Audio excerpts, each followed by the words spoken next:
nuevamente en este espacio que hemos decidido denominar Hablemos Claro. Hablemos Claro, por supuesto, significa que podamos hablar con propiedad, que podamos decir, bueno, miren señores, en esto podemos confiar porque es información que ha sido corroborada, que ha sido científicamente comprobada, que está respaldada por X, Y, Z hallazgos, etcétera, etcétera. También podemos decir, bueno, hay unas sospechas importantes en este campo por tal o cual evidencia o información coherente, información que cuadra dentro del marco del conocimiento actual, ¿verdad? Aquello que podemos decir, bueno, mire, eso lo dudamos mucho porque hay información a favor, hay información en contra, no está muy clara la cuestión. Y información que decimos simplemente, bueno, de esto no sabemos casi nada o de esto es mejor callar, como decía Ludwig Wittgenstein, ¿no? Entonces, con base a eso es que tenemos este espacio a fin de buscar información y divulgar la información que pueda ser útil para que nosotros vivamos mejor cada día.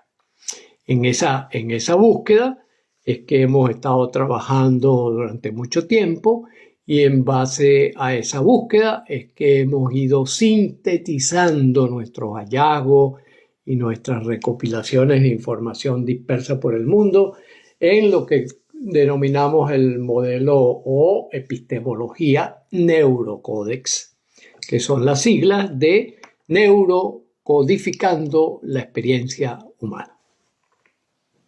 En ese sentido, procuramos que cada sábado podamos intercambiar información y divulgar información, la mayor cantidad de información posible, acerca de temas particulares que son sensibles a nuestra cotidianidad, que son sensibles a nuestra disposición, ¿verdad?, para buscar soluciones que nos lleven a eso, a lo que decíamos, a vivir mejor cada día, a vivir con tranquilidad, a vivir con longevidad, a vivir con salud, a vivir con bienestar, con armonía y dentro de lo posible con felicidad.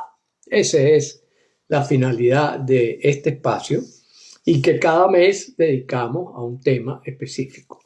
Y en este caso estamos comenzando en este mes con una frase que ha estado en boga y se ha divulgado mucho, que es, digamos, que fue dicha por Clint Eastwood cuando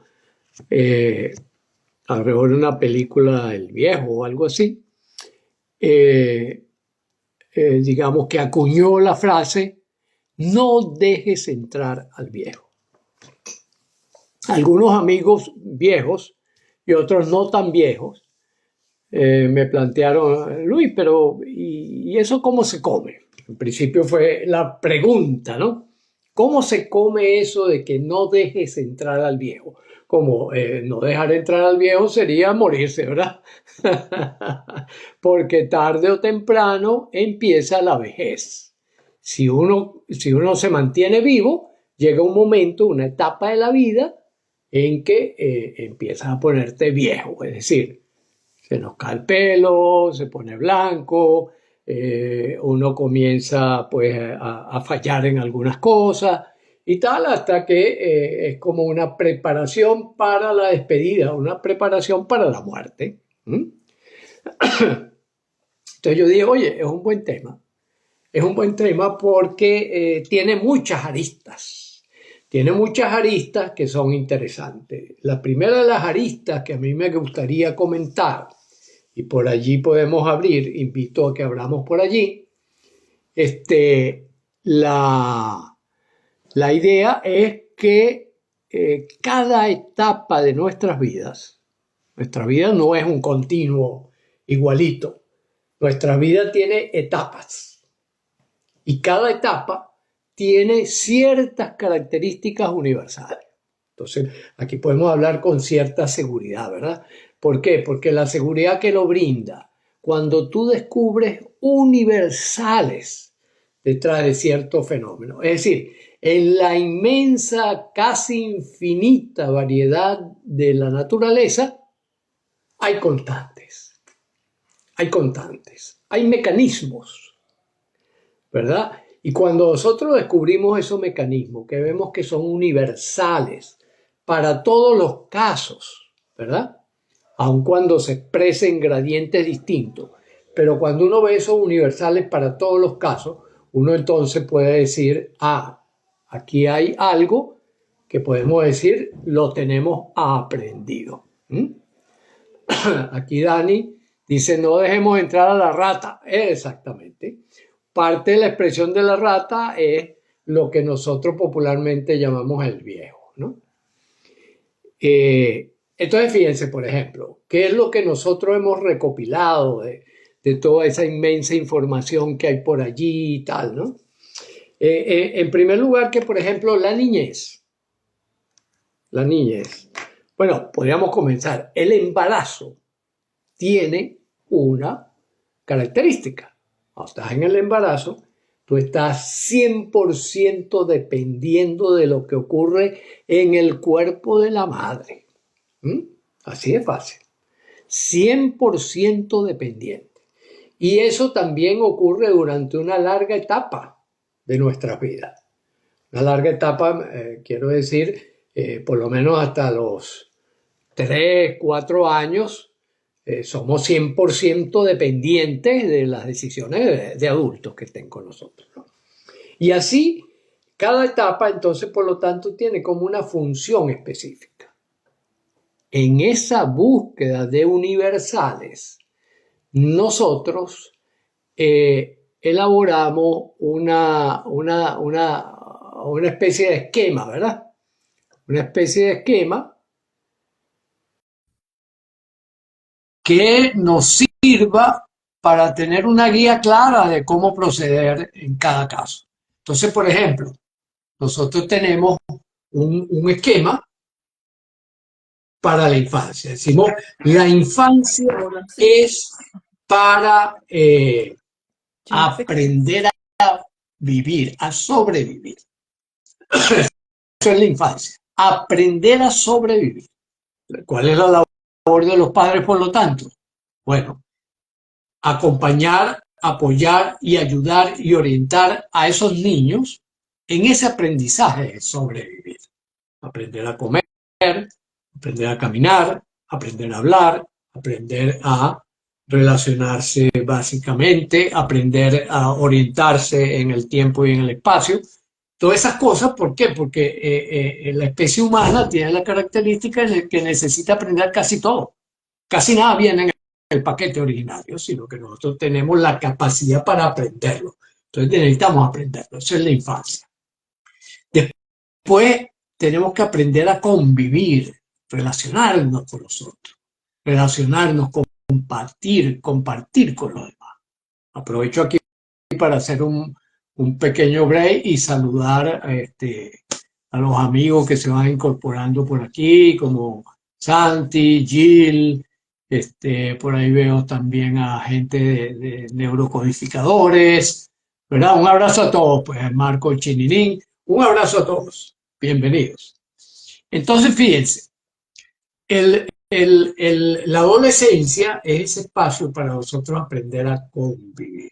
Por eso es que viene la cuestión del lío con los amigos y todo lo otro. Ese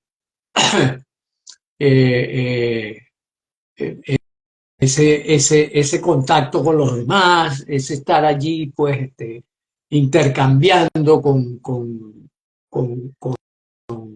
el mundo, intercambiando con la sociedad, encontrarnos con gente diferente. Entonces, ¿cómo convivo con gente diferente? Entonces, el desarrollo de la empatía, el desarrollo de la solidaridad, el desarrollo del acompañamiento, toda esa serie de cosas, el noviazgo, ¿verdad? Es muy difícil que, por ejemplo, un adolescente la pegue a la primera, como digo yo, que encuentre una pareja y ya con esa pareja construya una vida. Eso es muy difícil, eso es muy raro, eso es muy raro. Sospeche del primer amor, en pocas palabras, ¿verdad? Aquí Santi nos dice, tratando de evitar los castillos de alguien, muy frecuentemente las neoideologías equivocadas. Sí, neoideologías, todas las ideologías están equivocadas, mi querido Santi. ¿En qué sentido? En que son creaciones humanas, son invenciones, son ficciones. Son ficciones para aproximarnos a una realidad que no podemos conocer en profundidad. No está diseñado nuestro sistema nervioso central para captar la realidad tal como es. Por eso lo que hacemos son versiones que nos permiten tener ciertos grados de certeza frente a lo que acontece en el mundo externo, ¿no? Después viene la adultez. Entonces, niñez, aprender a sobrevivir. Adolescencia, aprender a convivir. Adultez, aprender a vivir lo mejor posible, allí donde nosotros queremos hacer el mayor énfasis, en el sentido de aprender a vivir bien. ¿Qué es vivir bien? Vivir bien es vivir coherentemente, congruentemente, felizmente, saludablemente, alegremente, ¿sí? Armónicamente, entendiéndonos con los demás también. Y después viene la etapa de la vejez. Llegamos. ¿Cuál es la etapa de la vejez? Cuando ya tú sabes sobrevivir, ya tú sabes convivir, ya tú sabes vivir. Entonces, ¿qué te toca ahora? Ahora te toca ser modelo para los demás. Así de fácil. La vejez es la etapa de la vida que está diseñada para uno ser maestro de los que vienen detrás. Esa es la realidad de la vida. Si así la asumimos, vamos a tener buenos resultados. Buenos resultados. Ahora, ¿qué implica? No todo, no es por edad, ¿verdad? No es por edad. Es si aprendiste a sobrevivir, a convivir, a vivir correctamente para que puedas entonces ser un maestro. ¿Mm? Tienes toda la vida para cumplir esas distintas etapas. Aquí nos dice la libertad, el capitalismo y la democracia, hasta dónde son ideologías correctas o de mayor certeza. Bueno, fíjate que son tres afirmaciones relativas. ¿Por qué? Porque, por ejemplo, libertad. ¿Realmente somos libres o tenemos una cuota de libertad? Nosotros lo interpretamos en el neurocode, después analizando toda esta serie de cosas, decimos, nosotros tenemos grados de libertad. Si alguien sabe de estadística, entiende perfectamente lo que yo estoy diciendo. Si no, consulten qué son grados de libertad. Grado de libertad es que dentro de cierto rango yo tengo opciones de movimiento. ¿Mm? Pero que hay un límite aquí y un límite aquí. Es decir, está acotada. Nuestras posibilidades de libertad están acotadas por muchas circunstancias. Cuando aprendiste a vivir bien, cuando aprendiste a flexibilizar tu vida, ese acotamiento se hace más ancho, pero nunca llega al infinito. Es decir, libertad tiene apellido, ¿verdad? Libertad tiene apellido. Capitalismo es una ideología. ¿En qué sentido? En que es un sistema que se basa en ciertas premisas. Por ejemplo, la libertad individual, la libertad económica individual, la libertad de ser dueños de los medios de producción, por ejemplo, lo que criticaba Carlos Marx, ¿no? Esas son premisas fundamentales para el capitalismo. Entonces, por supuesto, como todo en la vida, el capitalismo tiene ventaja y tiene desventaja, ¿verdad? Yo digo, el capitalismo es malo. El problema es que el comunismo es peor. Entonces, tenemos que buscar una tercera fórmula, tenemos que continuar mejorando la búsqueda, el mejoramiento dinámico continuo. Yo creo que yo estoy de acuerdo con Ortega y Gasset cuando dice que capitalismo y comunismo son hemiplejías, hemiplejías morales. ¿Por qué? Porque son sesgos, sesgos de lo que son las formas de convivencia que hemos establecido los seres humanos, ¿verdad? Entonces tienen defectos y tienen algunas ventajas. Entonces, ¿qué pasaría si, por ejemplo, nosotros agarramos esas dos cosas y las ponemos a conversar para sacar una tercera cosa que sea mejor que a ambas? Esa es la propuesta que la tiene que hacer alguien que sea muy experto. Eso yo digo, en algún momento me gustaría proponer que fuera requisito para ser gobernante ser mayor de 65 años. Mayor de 65 años para poder ser gobernante. Y tener un historial impoluto de comportamiento donde esa persona aprendió a sobrevivir, aprendió a convivir y aprendió a vivir bien en sociedad. Ese sería un buen gobernante. A lo mejor estamos regresando al platonismo, ¿no? Entonces, fíjense todas las aristas que nos plantea este fenómeno de tercera edad o de vejez o de ancianidad. Son términos simplemente, la connotación moral que está involucrada en el uso de esos términos. Es donde nos enredamos los seres humanos, en los juicios que hacemos acerca de lo que hacemos, ¿no? Aquí Dani nos dice, y Dios sería un ser mitológico para mí si es real. Exacto. Para cada persona, su realidad es real, ¿verdad? Su realidad es real. Entonces, por ejemplo, cuando Clint Eastwood, me cuesta pronunciar ese nombre, una mezcla ahí un poco extraña, Eastwood dice, no deje entrar al viejo. Lo que nos está diciendo es aquellos juicios que nosotros estamos acostumbrados a hacer y que por lo tanto arrastran consecuencias con respecto a las personas cuando llegan a esa etapa de la vida en la cual ya, como decía Borges, ha muerto el animal y sobrevive la persona, por lo tanto las decisiones van a ser más humanas. Eso es lo que quiere decir la vejez o la ancianidad. Las decisiones que uno toma son más humanas, siempre y cuando hago la advertencia de que hayas aprendido a sobrevivir, ¿verdad? Bien, que hayas aprendido a convivir saludablemente y que hayas aprendido a vivir lo mejor posible, saludable, próspero, productivo, pacífico, tranquilo, feliz. Ese es digamos, podríamos decir, el desideratum de la vejez.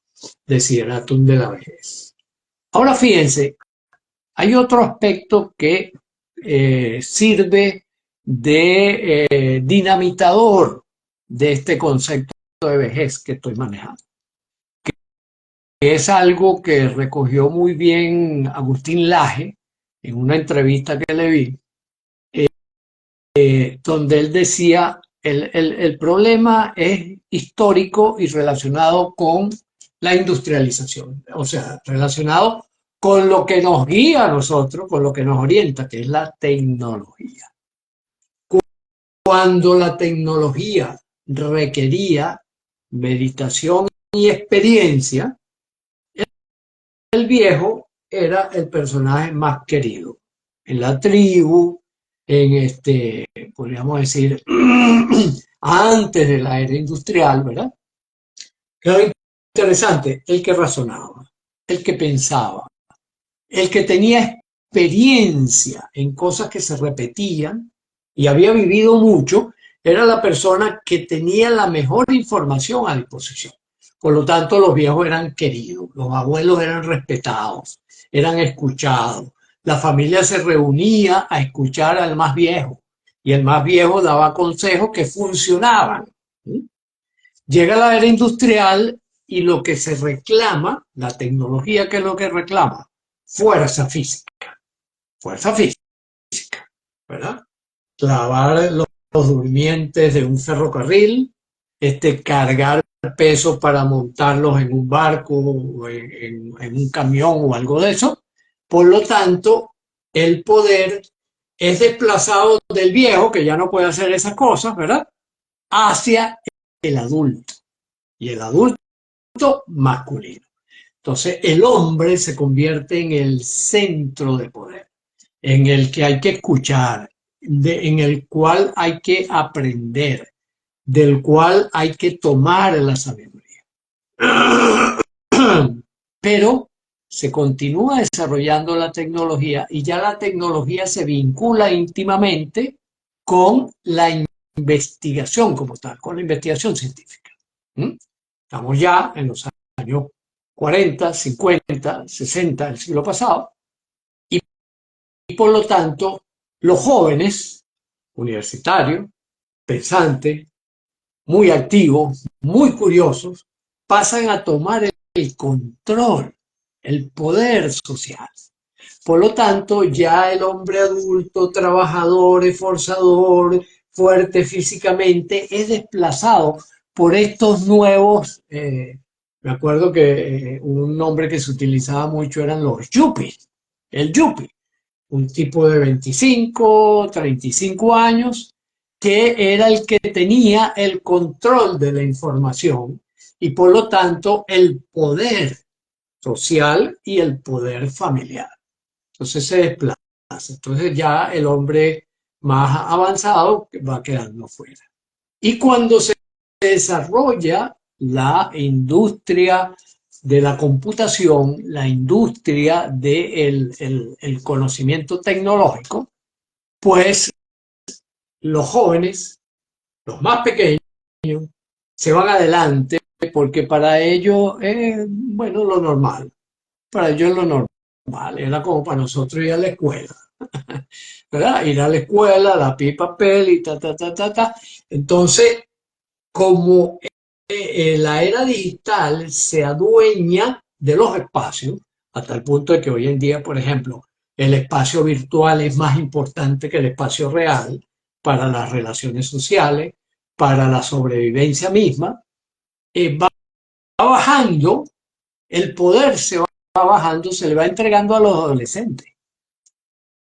Y hasta hemos visto el fenómeno reciente de entregarles el poder al niño, ¿verdad? Que resulta que no tiene la experiencia de vida como para orientar afectiva y comunicacionalmente la vida, pero le entregamos el poder. Entonces el niño decide, el niño se convierte en el centro de la familia, en el centro de poder, aquello que los psicólogos en los años 60 llamaban el pequeño dictador. Entonces, pero ahora consagrado por un grupo social que respalda esa nueva, ¿cómo se llama? Esa nueva disposición del poder dentro de lo social. Y usted dice, bueno, ¿y esto qué tiene que ver con la vejez? Bueno, precisamente que en la medida en que el poder se va alejando del anciano y se va distribuyendo de esta manera, el anciano va quedando como un inútil, va quedando como alguien que sobra. También así que, bueno, hace varios años estuvo de moda, porque para mí eso es una moda, estuvo de moda, y al estar de moda, decían, bueno, los viejos que se suicidan, ¿no? Además, lo curioso era que lo decía una vieja, una vieja europea que tiene mucho poder, y entonces ella decía, bueno, los viejos sobran, que se suiciden, pues, que se desaparezcan, que se retiren, que pidan la eutanasia, en fin, ¿no? ¿Por qué? porque el modelo social se vino bajando en esa distribución del poder. Entonces, aquel que era el que tenía en sus manos, ¿ya? El control de las cosas, bueno, ahora resulta que es el inútil.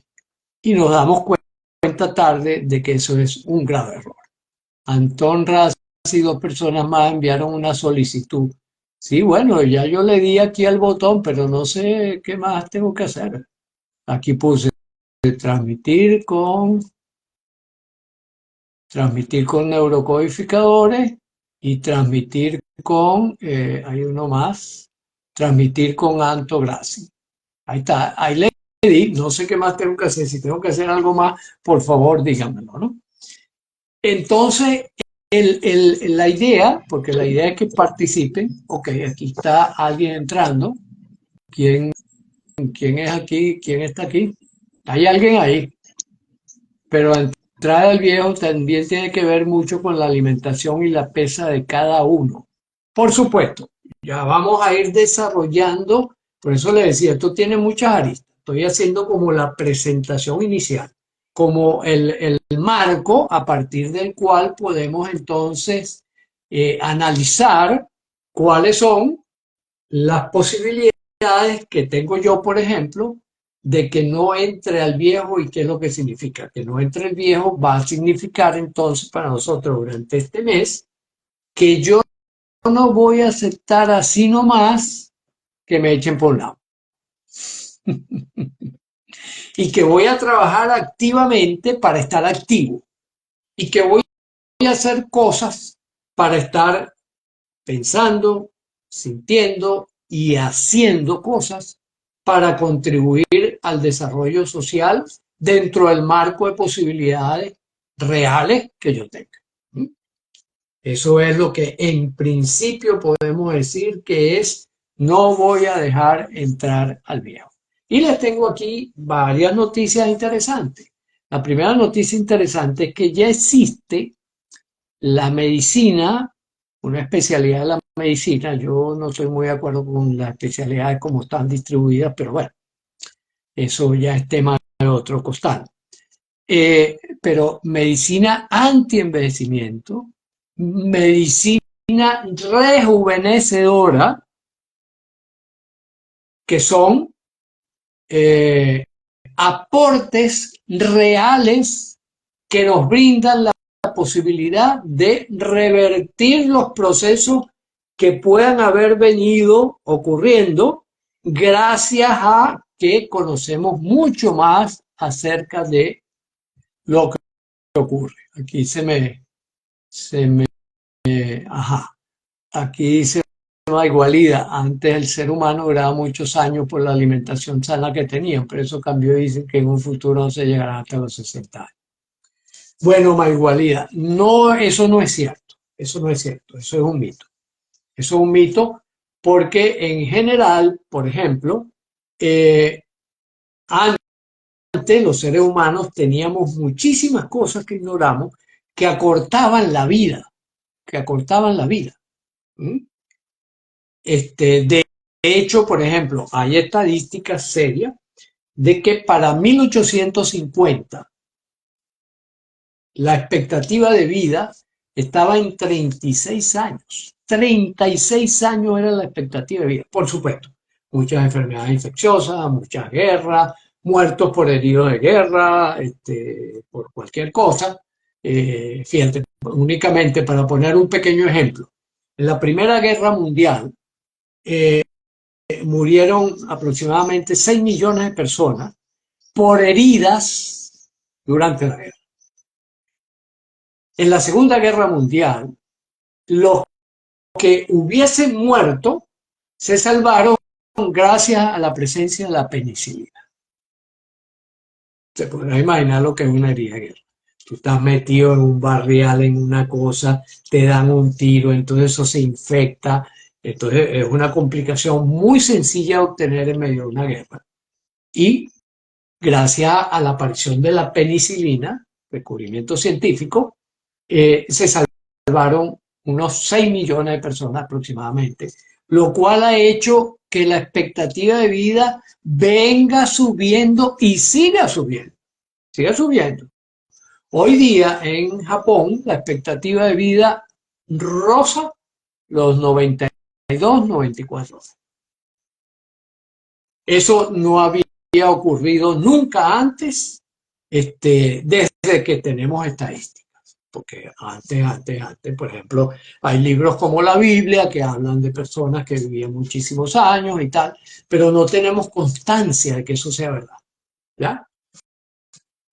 Pueden ser ficciones perfectamente, pueden ser ficciones como tantas ficciones que escribimos. De hecho, si nos ponemos a ver, si nos ponemos serios, tanto la filosofía como la ciencia también son ficciones, solo que son ficciones que se corresponden, que tienen prueba de correspondencia con lo que ocurre en el mundo material. ¿Ya? Entonces, eso es parte de aclarar esos puntos porque hay mucho mito rodante, hay mucho mito rodante.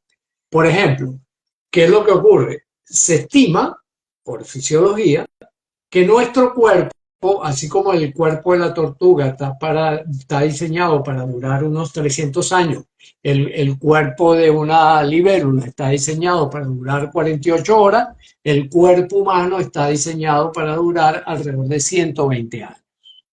Pero los errores que nosotros cometemos acortan, hasta ahora, acortan esa expectativa. Podemos decir, la expectativa natural es de 120 años.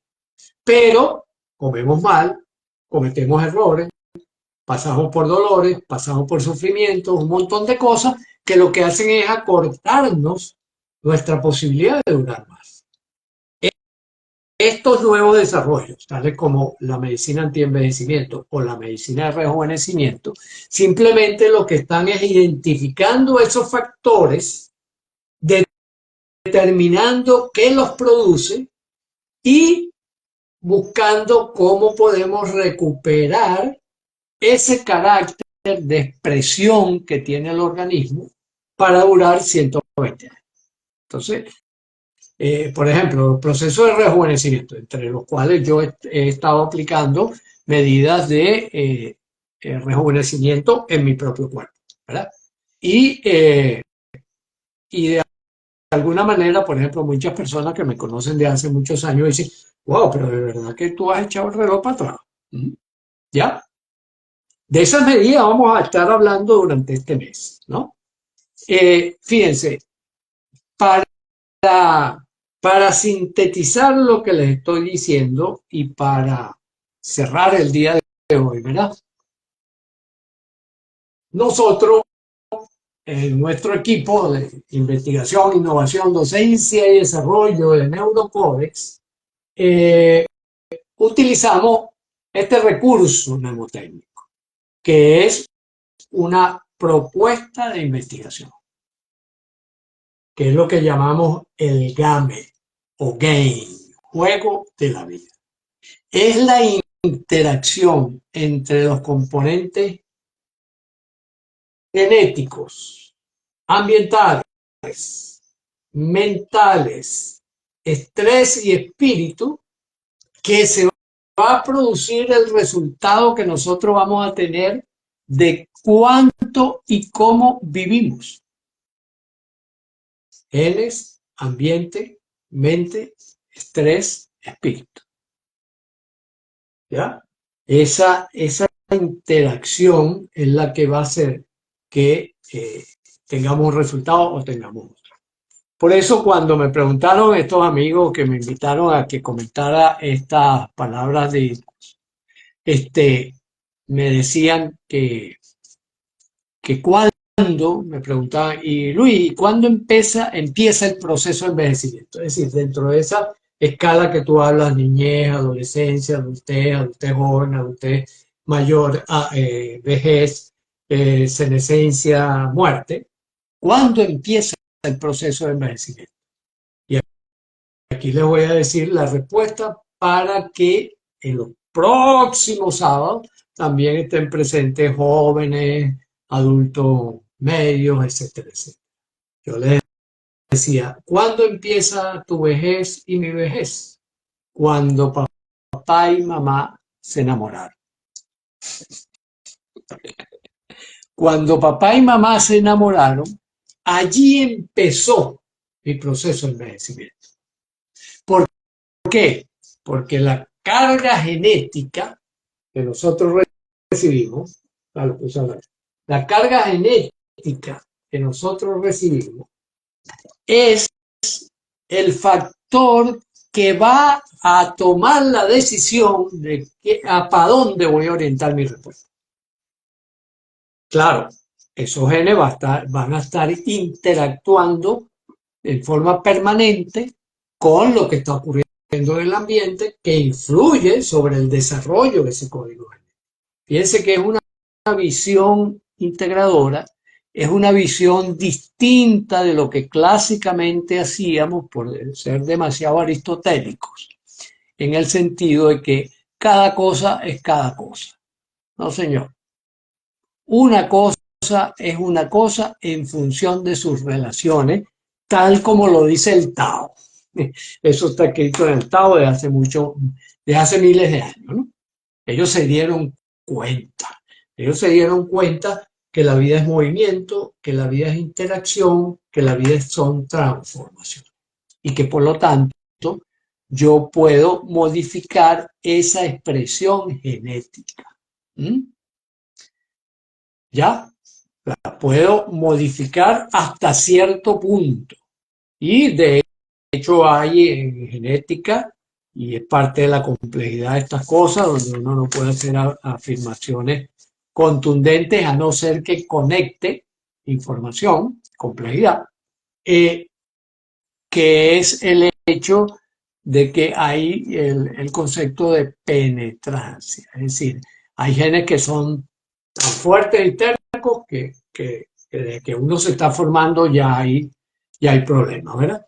Y hay otros que son fácilmente modificables y hoy en día sabemos también que hay mutaciones más sensibles o menos sensibles dependiendo de esa interacción con el ambiente, ¿no? Entonces Dani dice, según la epigenética yo puedo modificar esos genes. Efectivamente, pero no es una afirmación universal. Tiene particularidades. Hay genes que sí, hay genes que no. La fuerza tiene que ser tal. Por ejemplo, un camión que lo atropella a uno acabó con el código genético completico, ¿verdad? Este es un ejemplo extremo, ¿verdad? De que cómo el ambiente opera sobre los genes. O sea, yo puedo destrozar el ADN, ¿no? Lo puedo destrozar, por ejemplo, con radiación. Con radiación yo destrozo y ese código genético enloquece y a lo mejor empiezan a ocurrir combinaciones distintas porque es un producto de permutaciones y combinaciones, como todo en la vida, que va a producir un resultado X, Y o Z. De tal manera que, como pueden ver, la cosa es compleja. Nuestro trabajo es buscar simplificar toda esa complejidad para darle la papilla, ya tú sabes, mascadita y fácil de digerir a aquellos que decidan tomar las herramientas que nosotros vamos a ir brindando. Pero en principio, tengan en cuenta pues esta idea de que se trata de un proceso de combinaciones y de permutaciones para que ocurra una cosa o para que ocurra otra. Y el hecho de que necesitamos rescatar en estos momentos la importancia de esa etapa de la vida que llamamos vejez. Es una etapa, ¿no? Es una etapa en nuestra constitución. Una etapa de no solo de preparación para la despedida, sino de sabiduría interesante para servir de modelo a los que vienen atrás, porque ese es el curso de la historia. el curso de la historia natural de nuestra especie, es que nosotros aprendemos de nuestros antecesores y en base a lo que aprendemos de nuestros antecesores, conformamos nuestra mente. Pues en este caso, la acción, la interacción entre los genes y el ambiente van a crear la mente de cada uno de nosotros, que va a tener rasgos universales y va a tener rasgos particulares. Igualito que en muchas ocasiones lo he dicho, nosotros, si vemos la cabeza de cualquier ser humano, ¿verdad? Vamos a ver que tenemos factor común. La cabeza, el cráneo, dos ojos, una nariz, una boca y dos orejas, ¿verdad? A menos que haya alguna deformidad genética. Pero si no, ese es un universal. Ahora, la disposición particular, individualizada, los gradientes de expresión y las proporciones que eso adquiere dentro del rostro es lo que nos da la particularidad y podernos reconocer. Igualito ocurre con nuestro espacio mental. ¿Mm? Igualito ocurre con nuestro espacio mental. Y entonces eso nos va a permitir avanzar en la reconsideración de nuestra vejez, que ya saben, ¿cuándo empieza tu vejez? ¿Cuándo empieza mi vejez? En el momento en que papá y mamá se enamoraron. Ni un segundo antes, ni un segundo después. Así es. Y como dice aquí Dani, la mente hunde sus raíces en lo biológico, se estructura en lo social y se particulariza en cada ser humano. Bueno, queridos amigos, un abrazo y seguimos. Nos vemos el próximo sábado para seguir avanzando en No dejes entrar al viejo. Hasta pronto.